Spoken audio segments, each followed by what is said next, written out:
warahmatullahi wabarakatuh. Bertemu lagi dengan saya Ujang Sahidin.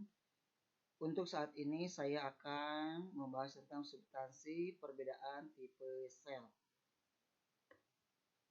Di sini ada perbedaan struktur sel prokariotik dan struktur eukariotik.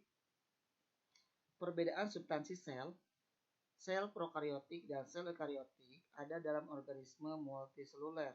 Keduanya terdengar sama, tapi sebenarnya berbeda.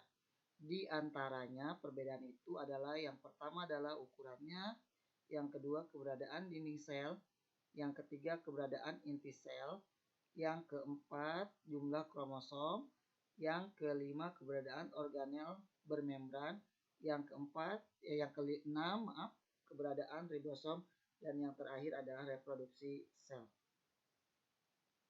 Dilihat dari ukurannya, sel prokariotik adalah sel yang berada dalam organisme sel tunggal atau uniseluler dengan ukuran 0,1 sampai 5 mikrometer.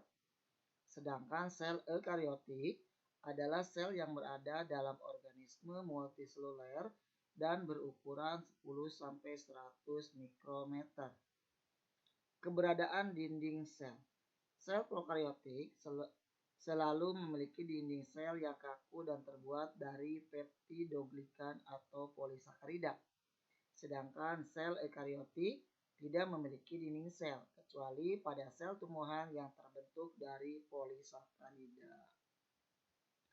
Selanjutnya keberadaan inti sel. Sel eukariotik memiliki inti sel, sedangkan sel prokariotik tidak memiliki inti dan membran inti sel. Dilansir dari Life Science, sel prokariotik menyimpan DNA-nya di dalam nukleoid dan mengembang bebas di dalam sel. Sedangkan DNA sel eukariotik tersimpan secara rapi di dalam inti sel. Dilihat dari jumlah kromosomnya. Untuk jumlah kromosom pada sel prokariotik hanya satu dan disebut sebagai plasmid. Sedangkan jumlah kromosom pada sel eukariotik lebih banyak tergantung pada spesiesnya.